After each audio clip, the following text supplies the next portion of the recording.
Namaste, this is Dharma Pravartaka Acharya. I'm here in the Wisconsin State Capitol to talk very briefly about the nature of Dharma governance. You know, with Sanatana Dharma, the idea of Dharma as natural law applies certainly to spirituality, but more than simply spirituality, it also applies to many of the more seemingly secular topics and fields of human concern, including economics, including social sciences, including politics itself. Dharma politics is a political ideology such that the emphasis is on natural law, Dharma itself meaning natural law. Ideally, with a Dharma government, the most important element is certainly the ruler, the individual who is actually the governor, the president, the king, the ruler of the actual Dharma state, the actual Dharma nation.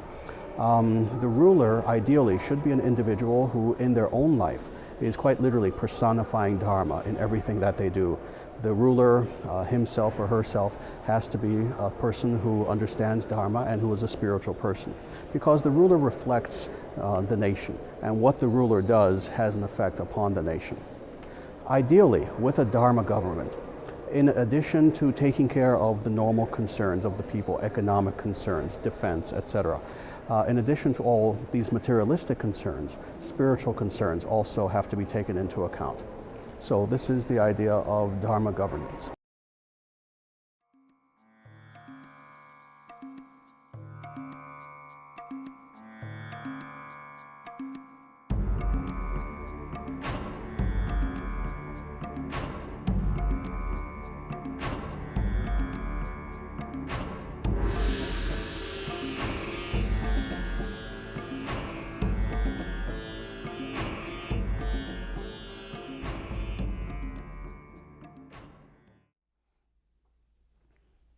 The reason why is because when we look at the world around us today, very specifically 2012, what do we see?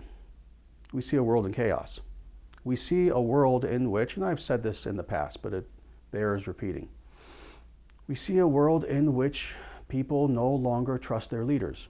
We see a world in which no matter what country you go to, whether it's India, anywhere in Europe, America, anywhere, what do we see? Corruption. What do we see? Politicians who we know are rulers only for their own purposes and not truly to help the people. We see individuals, all of whom, of course, will say that everything that they're doing, every breath that they take, every word that they utter is simply in the service of the people. But what we actually see in their actions is that nothing that they do is in the service of the people. We see this again and again with every politician on earth, pretty much. Of course, there are exceptions, you know, but the exceptions are so few and far between that unfortunately it is simply not enough to counteract this evil that we see in the rulers around us. As a result, as is explained in the Vedic scriptures, if you have a body, okay, and we all do, we have various parts of the body. We have a head, we have arms, we have belly, we have legs. Let's just deal with those four parts, okay? If you don't have arms, you can survive. Life won't be happy for you, but you can survive, all right? If you didn't have legs, you would survive. Again, things would not be happy for you, but still you could go on living. If you had problems with your belly, or let's say you even had to have intestines removed or something like that, especially today with our modern technology, modern medicine, you could still survive. You'd have a lot of problems, life wouldn't be so great, you'd have to restrict what you could eat, but you could still go on.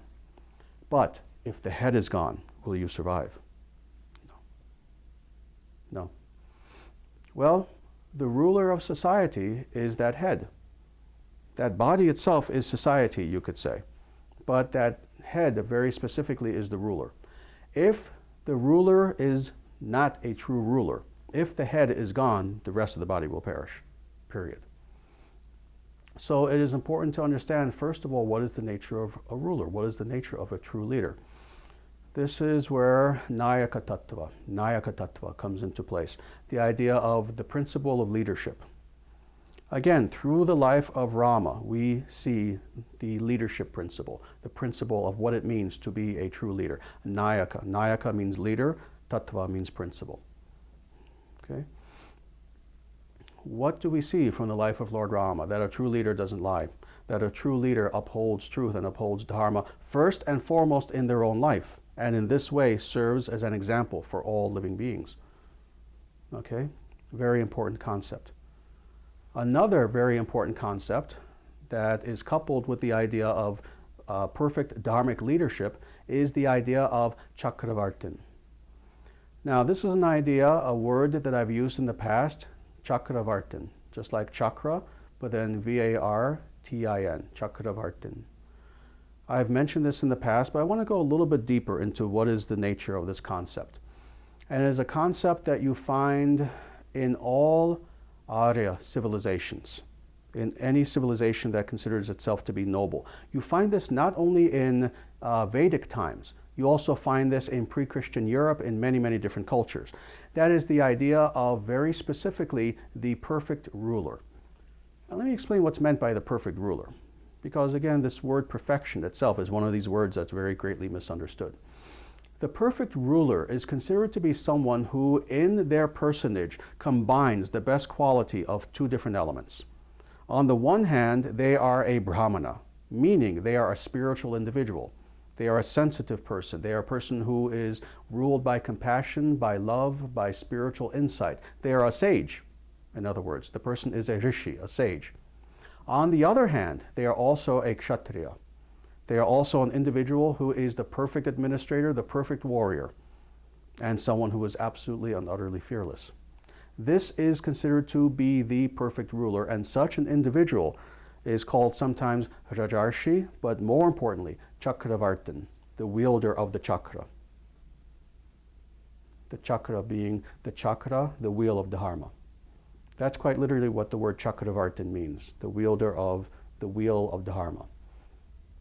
Such an individual, again, personifies in themselves two seemingly contradictory elements that in actuality should not be, and really are not, contradictory: the spiritual and the martial. They are an individual who is a perfect warrior, who is a perfect leader, a perfect politician in the true sense of that term, meaning they understand the nature of politics and how to conduct politics in such a way that they instantiate Dharma in all of their policies. But then on the other hand, that individual is also a sage, is also a saint. This was Rama. When we look at the life of Rama, what do we see? Someone who, again, was a perfect warrior, perfect king, but someone who personified the spiritual element of Dharma in his own life. You see, this idea of Chakravartin we find repeatedly again and again and again, because Rama was certainly not the only Chakravartin. There were many, many such individuals all throughout history. Plato, in his Republic, spoke about the Chakravartin, except he called it the philosopher king. Same concept, same idea, that the perfect ruler is a king, but also a philosopher. Someone who is a man of action, but also a man of thought, a man of spiritual insight at the same time. Again, we find many Chakravartins. I don't want to go deeply into the history of Chakravartins, but we find them all throughout history, and not just the history of South Asia and Bharat. We find them in Europe as well, again, pre-Christian Europe. Today, we have remnants of the idea of the Chakravartin. The king of Thailand, for example, is supposed to be a Chakravartin. In fact, that's one of his titles. A lot of people don't know this. He also is supposed to be a person who was a king, but also personifying Dharma.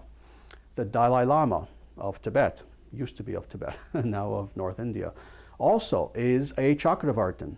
Again, at least nominally.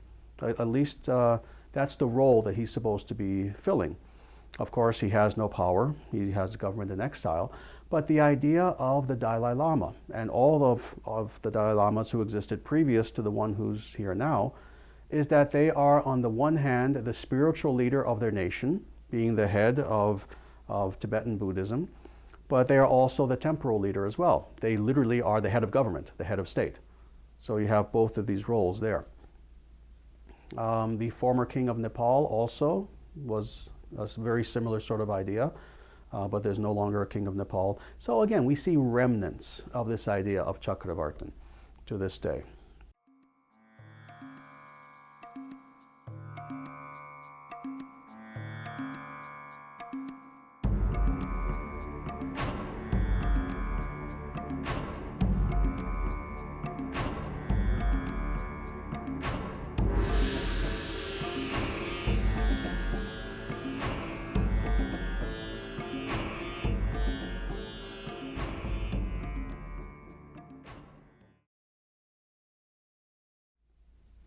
Now, talking about Dharmic governance a little bit. We started with the top, we're going to work our way down a little bit.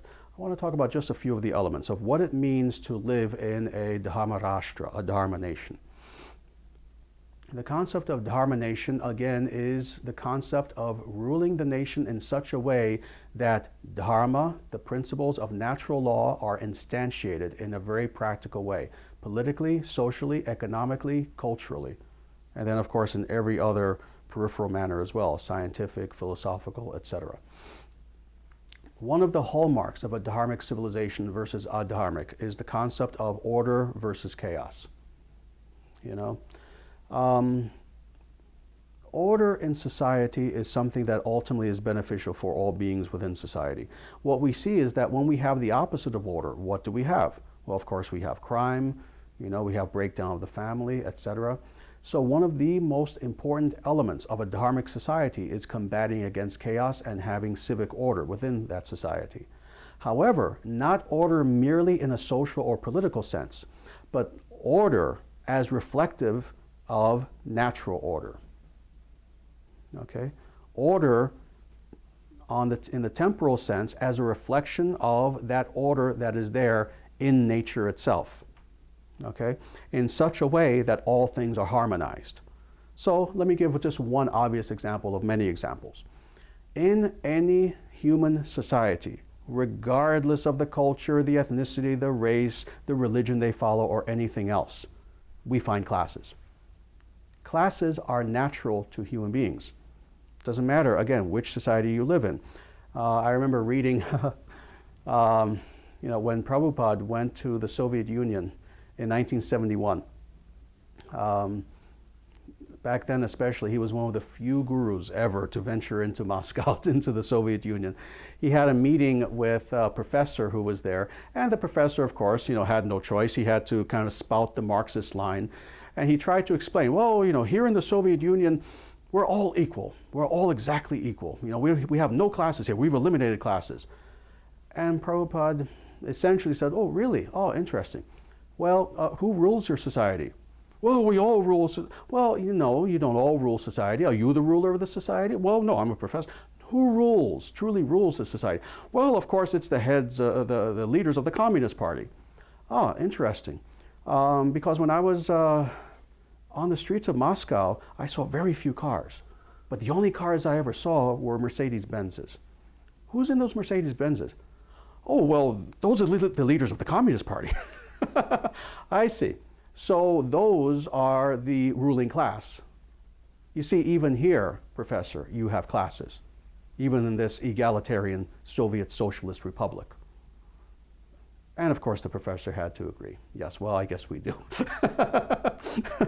So what is the point? Even in a society in which the stated goal is the elimination, the annihilation of all classes, there are classes. Thus, class is natural. Now, this is the question.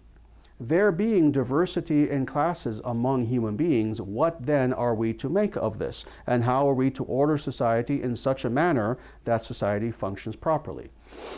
Well, for the last 200 years, the idea, unfortunately, has been what I call Virodha Vardhanavada, the idea of growth through conflict of the various classes, the idea of politicians, again, corrupt, evil politicians, pitting the workers against the managers, pitting this class against that class, with the idea of creating social chaos, with ultimately the idea that as a result of that chaos, something better will come about.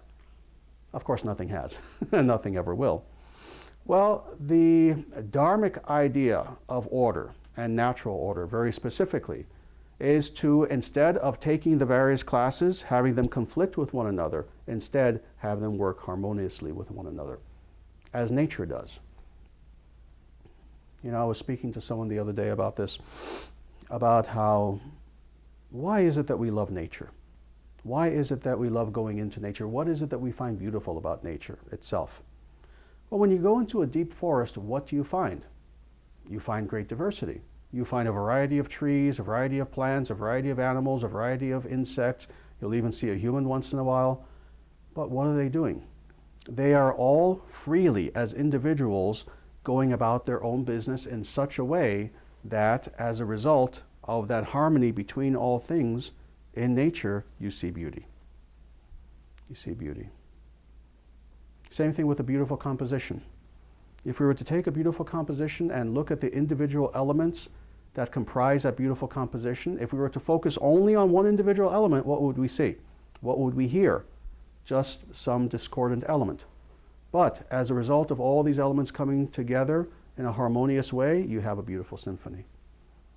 This is the idea of natural order in society, is the idea of taking that natural diversity that is there, yes, even that inequality that is there, but harmonizing it in such a way that all beings, even all classes of beings, can thrive, can prosper, and can reach their own individual potential in such a manner that they themselves have prosperity as individuals, but also that all of society benefits. Not merely this class or that individual, this individual, but all of society benefits and grows. So this is the idea of dharmic governance.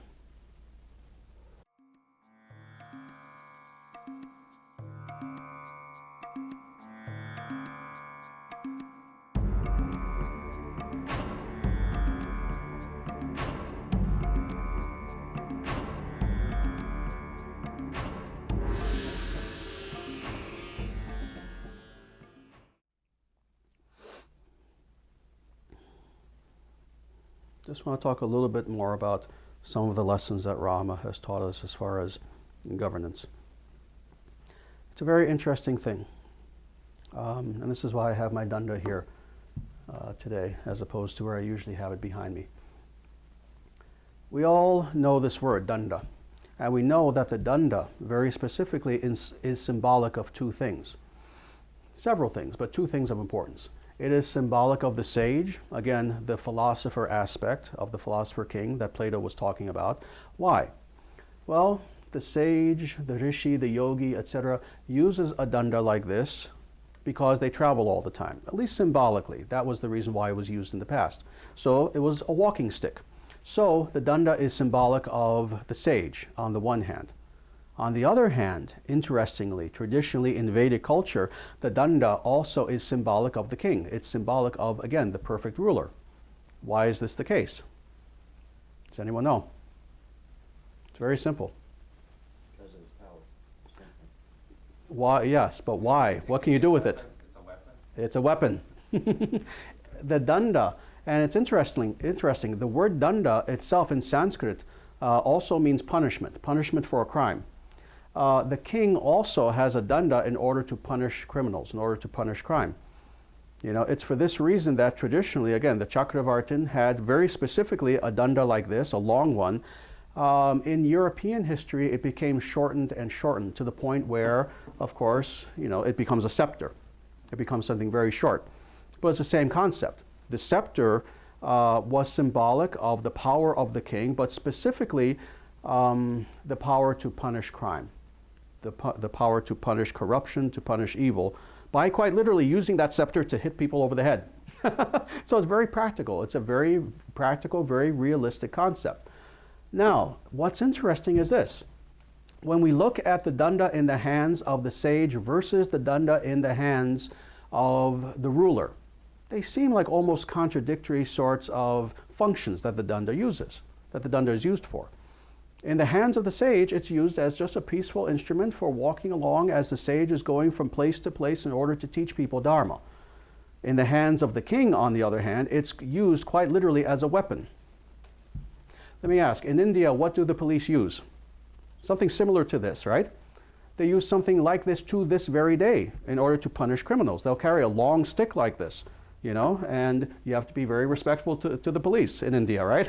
they'll use it. I've seen them. You know, if you're not a respectable person, if you're breaking the law somehow, you know, whap. They'll just give you a nice little hit.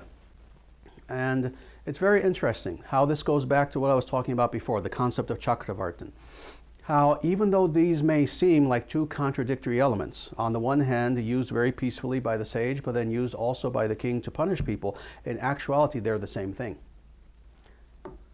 How do we know this? Again, yada yada hi dharmasya. Look at how Krishna himself explains the purpose of God himself when God comes to earth to uphold Dharma. What does he do? Two things, two sides of the same coin. On the one hand, positively uphold Dharma because God himself teaches Dharma. Thus we have Krishna speaking the Bhagavad Gita, so very peacefully, in a very positive way, upholding Dharma, but then on the other hand, annihilating the miscreants. Vinashaya, annihilating the miscreants. So both have to be there, and both are the same thing. This is the nature of Dharma.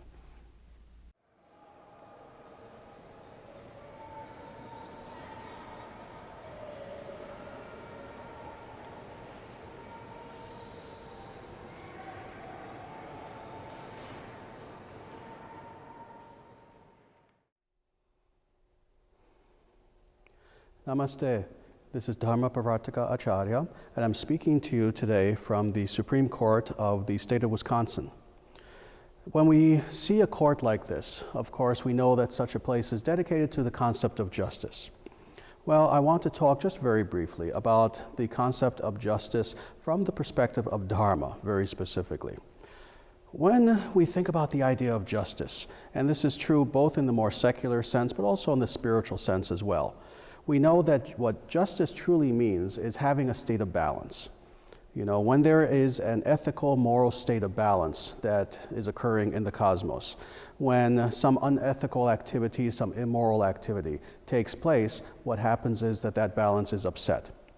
Well, the idea of Dharma, very specifically, is that if we are to live in a society where we have prosperity, where we have happiness, where we have all of the joys that human beings are meant to experience, we need to have such a balance in society. So it's for this reason, for one example, that we have the concept of karma. That is the idea that when we as individuals of our own free will commit some sort of activity with moral content behind that activity. In other words, when we attempt to either harm someone or to do something beneficial towards someone, at that point, the law of karma comes into play. And at that point, there's going to be a necessary cosmic reaction to everything that we do, again, either good or bad. So this is the idea of the balance of justice on a more cosmic scale, but also how it affects us individually as well. Talking about the concept now of Dharma governance a little bit. The most important thing when we think about the idea of how Dharma applies to politics is the nature of the leader of the state, whether that person is a prime minister, a president, a king, or whoever is ruling a particular nation. With a Dharma nation, very specifically, the idea is that that individual who is the head of state should be an individual who himself or herself is personifying Dharma in everything that they do. What this means is that the ruler should be a spiritual person. The ruler should be a very wise person.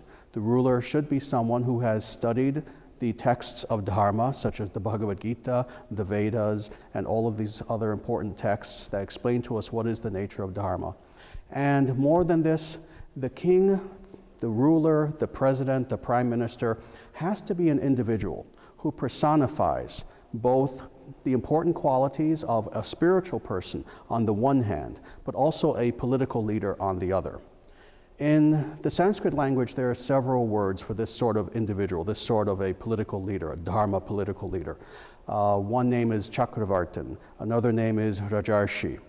The idea is, again, that the ruler should be someone who, on the one hand, is ready to lead the nation, even if that means leading the nation in war, defending the nation from attack, etc. So certainly a person who has courage on the one hand, but on the other hand, the ruler, the president, the prime minister should also be someone who, in their own life, has God presenced there within their life in everything that they're doing.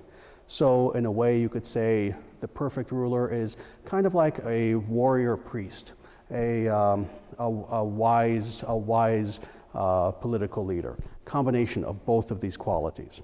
More, with perfect Dharma governance in a perfect Dharma nation, in addition to the state taking care of all of the more material aspects of taking care of the citizens, so for example, economics, politics, social work, etc. In addition to all of these things, the state also should be taking care of the spiritual needs of the people. Because ultimately, happiness is something that is brought about not simply by material prosperity, but also through inner peace as well.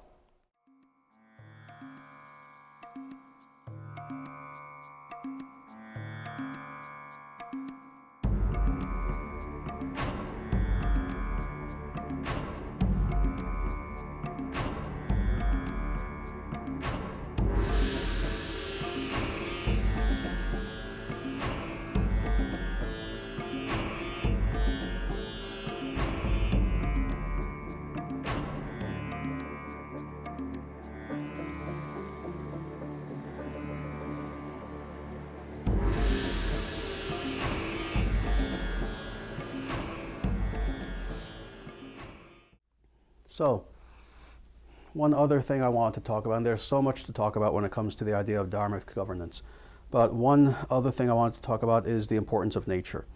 Another thing that a perfect Dharmic government does is upholds the sanctity of nature, always. There are what I call the 3 Gs, groves, grottos, gardens. Whenever we have a perfect Dharmic government, what we see is that the state itself will encourage nature, and will encourage nature even in urban areas. Will encourage the creation of grottos, the creation of groves, of sacred groves, the creation of gardens everywhere. It's actually explained that in Ayodhya, when Rama was there, everywhere, everything, in the city itself, we're not talking about the countryside, in the city itself, everything was just overgrown with beautiful gardens. There were fruits, rich, beautiful, delicious, juicy fruits just on the trees. You didn't really even have to worry about eating. There were just trees everywhere. You could just go and just pick a fruit, pick a mango, pick something, and just start eating it. The reason why this was the case was not merely that this happened miraculously, but it was actually the policy of the government under Lord Rama, ruling in accordance with Dharma, and Dharma meaning what? The natural way, the way of nature. It was the actual policy of Lord Rama to encourage the cultivation, the beautiful aesthetic cultivation of nature all throughout the cities and wherever there were people. It's interesting. In the modern West, of course, when we think of the concept of civilization, interestingly, what do we tend to think of? We tend to think of the conquering of nature.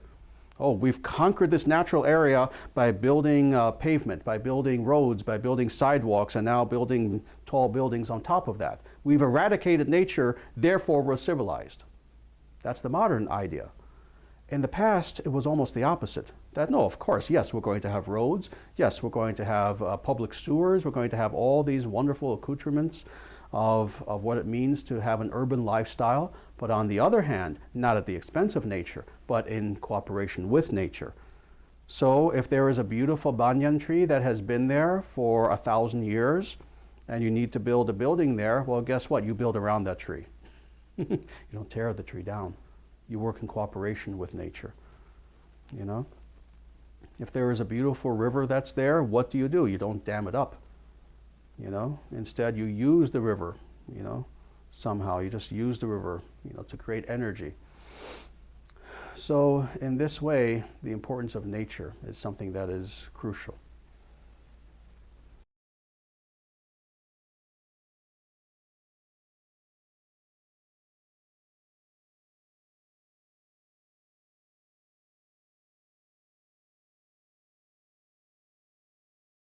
In the world they live in. Why is it always like that? Like, That's a good question. Very good question. First of all, it's not always like that, but it is like that to a great degree, to the point where it has caused a tremendous problem. I think you answered the question yourself in that we have become accustomed to an unnatural way of living. It's an interesting thing. When you look at human psychology, what you very often will see is that people can be trained to do things that are not in their best interest.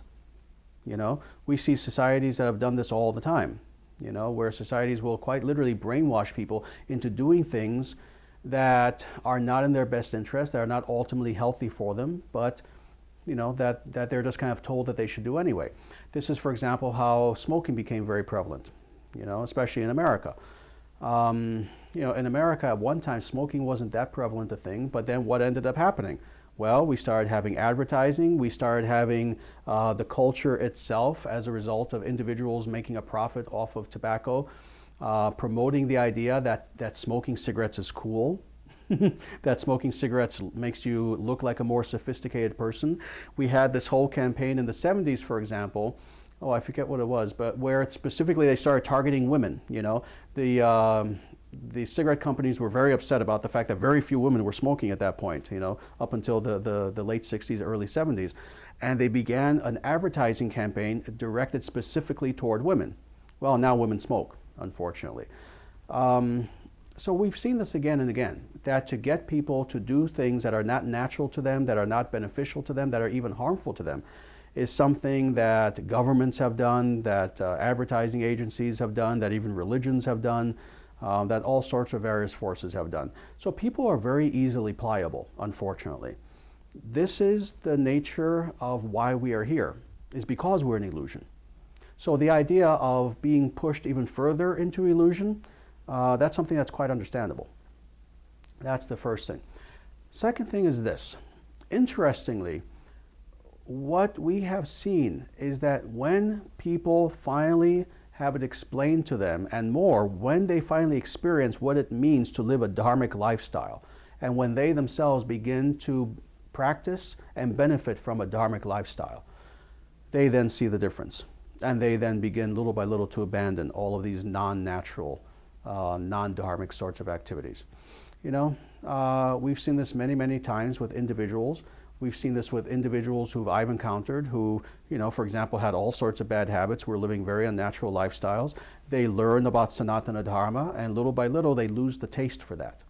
You know, it's a matter of taste. After some time, again, of very bad influences coming from external sources, you begin, interestingly, to gain a taste for bad things. You know, I've heard this again and again, for example, that individuals who tend to eat very artificial foods, foods with a lot of preservatives, a lot of additives, things like this, they're accustomed to that. They love the taste of even McDonald's French fries. But after you've begun eating a much more natural, healthier sort of diet for some time, it comes to the point where if someone offers you a McDonald's French fry, you'll taste it and it tastes horrible to you. It tastes absolutely horrible. So it's amazing how powerful external influence is and habit is, to the point where, you know, again, once it's been enculturated within us that, oh yes, this is what you are meant to do and this will ultimately give you pleasure, you begin to believe that. Until it comes to the point where you stop and you start to live an alternative Vedic Dharmic lifestyle. And then you just realize in a very vivid sort of way that no, there is a better way to live. Yeah. The other thing is this. Two things.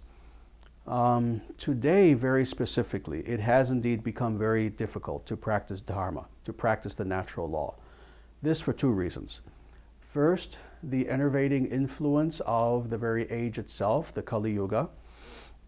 And when we say this, what we mean very specifically, because I'm sure you've heard this, oh, it's the Kali Yuga. Well, what does that mean? It is the combination of all the various unnatural elements coming together in such a way that quite literally our very environment, our very atmosphere itself militates against doing the natural. Okay, that's the first thing. The second thing is this, what I was talking about earlier. Our leaders are corrupt. Our leaders for the past really approximately 200, 250 years, exactly when this started, you know, can be debated, but let's say at least since maybe the Enlightenment era in the West, our leaders themselves have been adharmic, have done everything in their power to rule society, to transform society in such a way that we are living unnatural, contrived, artificial lifestyles. You know? That being the case, again, what the leader does, the vast majority of people also follow. So this is why if we're going to transform society in such a way that things are dharmic again, and that people begin themselves as individuals, the masses, begin to practice Dharma again, we need to begin with the leaders. We need to start with the leaders. This is one of the biggest myths of history, the idea that revolutions start from the bottom up. There's never been a revolution that started from the bottom up. Never. Never. Revolutions start from the top down. Revolutions start with a small group of people who are the elite cadre, people who lead the way, who then take over society, and the rest of society follows. This was the Russian Revolution. The Russian Revolution was not this massive revolt of the people. The people were not even involved. There was a tiny minority of a tiny minority of a tiny minority, the Bolsheviks, who, again, gained the power and then transformed the rest of society, for the worse in that case. But the point being that the way society is transformed is from the top down. What we are missing today more than anything, and I've said this repeatedly again and again, both here in my videos, in writing, what we are missing are leaders. When we have leaders who are following Dharma, when we have another Lord Rama, and not literally, of course, you know, there's not going to be another avatar in the next 5-10 years, not a Purna avatar at least, but when we have someone like Rama, when we have an individual who is a leader who rules in accordance with Dharma, what we will see is going to be a miraculous transformation, such that the rest of society will simply follow. You cannot elevate yourself specifically, not just change, but elevate yourself without a model, without an example. If someone doesn't say, this is the goal, this is the ideal, you don't know what to elevate yourself toward. And instead of elevating yourself, the opposite happens. So this is why we need to have dharmic leaders. When we have dharmic leaders, what we'll see is that the very environment, the very atmosphere itself of Kali Yuga will change.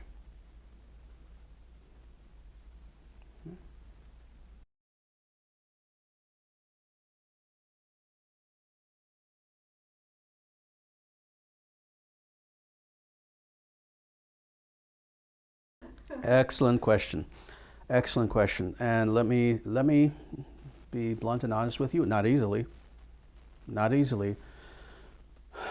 Number one, dharmic leaders are not really made. You know, you can't just take anyone and train that person to be a dharmic leader. Dharmic leaders are born. However, even individuals who are born to be dharmic leaders are not necessarily individuals who know themselves what their destiny is and what they are meant to do. So even these people need to be cultivated. So ultimately, how are we going to have dharmic leaders? Scour all of society, look at every single human being who is here, find those individuals who naturally, innately, according to their swadharma, according to their inner nature, already have those leadership capabilities in potential and make them actual. That's what needs to be done, number one. Number two, do whatever is necessary politically in order to make sure that those people then have the actual power to do something with that leadership ability. I know that's a broad answer, but that is the answer. And that is what's going to be done.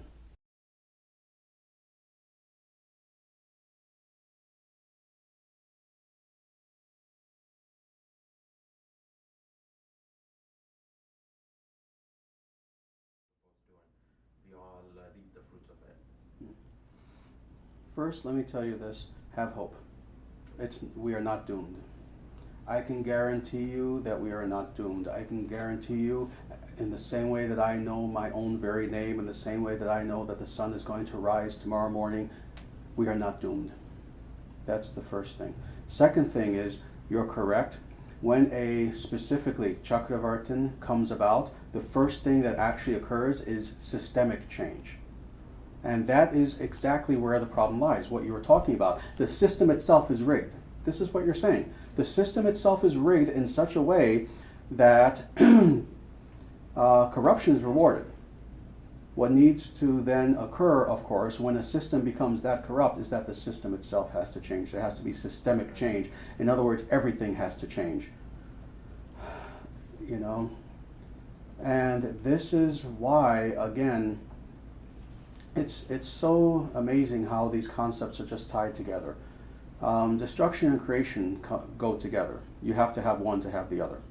You know? There has to be a creation, but when that creation becomes corrupted, it has to be destroyed. And there must be that destruction in order for then a new creation that is not corrupted to come about.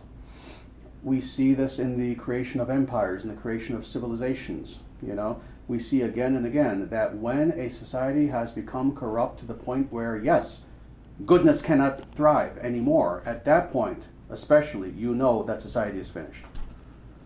You know, this is a science. How do you know historically that a society truly is finished when goodness can no longer thrive there, regardless of anything that it tries to do?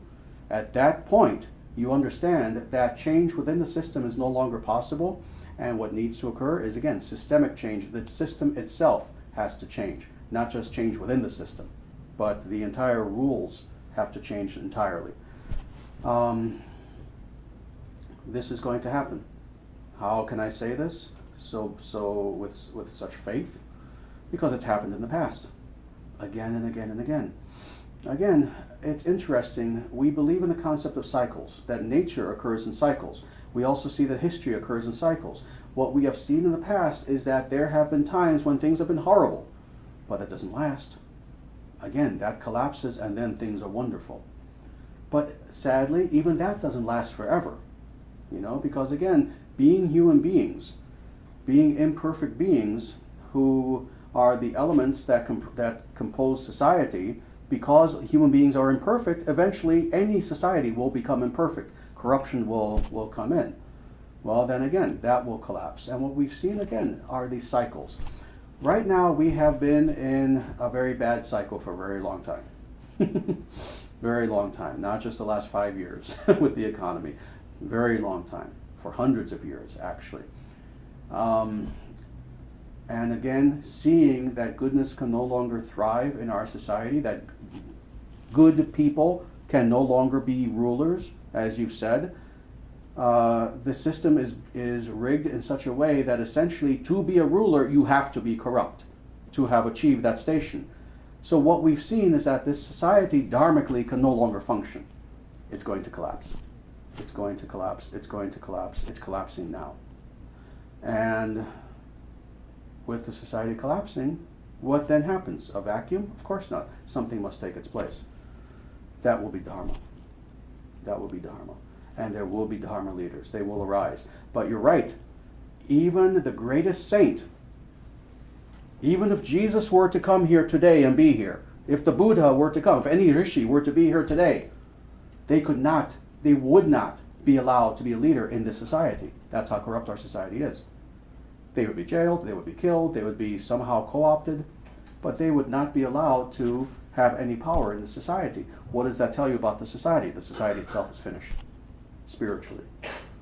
Thus, what has to occur is, again, a change so fundamental, such that the society itself, the corrupt society, comes to an end and is replaced by Dharmic society. But don't lose hope. Don't lose hope. Just believe me, you don't know me very well yet, but believe me when I tell you this, we have tremendous reason for hope. Personally, and I've repeated this many, many times in writing, on videos, in person, and many, many venues, personally, I believe that we are going to see the reconstruction of a Dharmic society in our very lifetimes within the next 50 years. I, in fact, am staking my life on it. We will see this. So don't worry.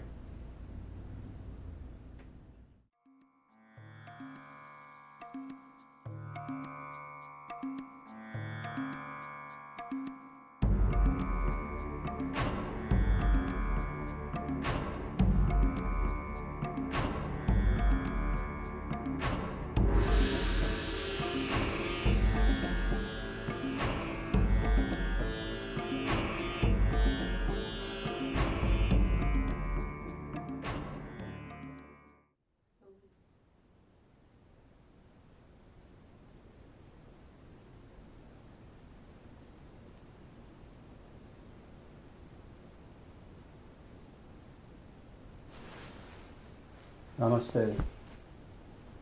In this video, we talked about the inevitability of our seeing in our lifetime the reestablishment of Dharma in this world and the creation of a Dharma civilization. While it is the case that some people may look upon the situation that we're facing today They may look around themselves and they may see that we're living in a world of crisis where there's so much suffering going on, and they may give in to pessimism and say, oh, how can such a thing take place? I want to assure everyone who saw this video, everyone who's watching this now, that in actuality, the idea of Dharma being revived in this world is something that is inevitable. It is as inevitable, in fact, as the sun rising in the morning. I personally know that it will happen, and I personally stake my life on the fact that it will happen. When we look around us, it's an interesting thing. When we look around us, we see materiality. We see all these things around us. But there's something that we're not seeing. We're not seeing the omnipresence of the divine. We're not seeing the fact that no matter what we look at, no matter where we are, surrounding us at all times, around us, within us, is indeed the presence of God. God exists within every single atom of this universe. Now we know this, but we're not necessarily experiencing it. But despite not seeing it with our eyes, we know that God is here. In the same way, every so often, it may be the case that Dharma disappears from our sight, seemingly. But Dharma, like God, is eternal, is ever present. So even though it may be the case that right now, it may seem as if we're living in the darkest of times, that darkness is temporary. Just like a cloud that temporarily comes and covers up the sun. To our eyesight, it may seem as if that sun is gone, but it's not. It's just a temporary dark cloud that's covering it. And we know that in time, that sun will be seen again. In the same way, oh yes, we will see a Dharma civilization born again. And we will see this in our lifetimes.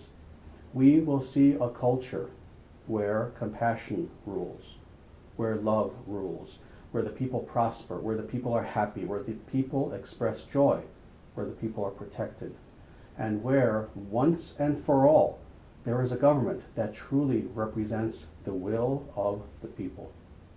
We will see this, I guarantee it. However, it's not going to come about miraculously. It's not going to come about just given to us on a silver platter. It's going to come about because we work in order to help make this come about. It's up to us if we're going to have truly a golden age, if we're going to have truly a civilization that is spiritualized, a civilization in which Dharma is instantiated in every single aspect of civilization, from certainly the intellectual, certainly the spiritual itself, but more than this, the political, the economic, the social, the cultural, the aesthetic, everything. It's up to us, it's up to you, it's up to you. So as we end this powerful video, I would ask everyone who has seen this video, if you've been inspired, if you also, like so many of us, like so many increasingly more and more and more people are knowing within their hearts, if you also have this stirring within you, telling you that we are indeed experiencing a wonderful transition, a spiritual transition, what I would ask is that now you take this inspiration and you please help us. You help us in any way that you can. Because what we are trying to do through our movement, through our organizations, through our websites, through everything that we do, through this video, all the other videos that we have, through the books that we have put out, what we are trying to do is everything in our power to help bring this Dharma Rashtra, this Dharma Nation about. But we cannot do it without your help.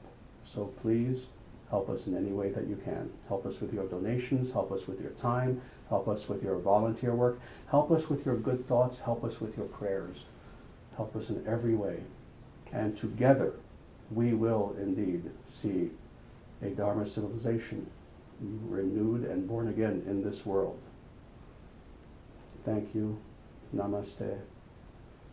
And Dharma Rashtra Jayate. Victory to the Dharma Nation. Namaste.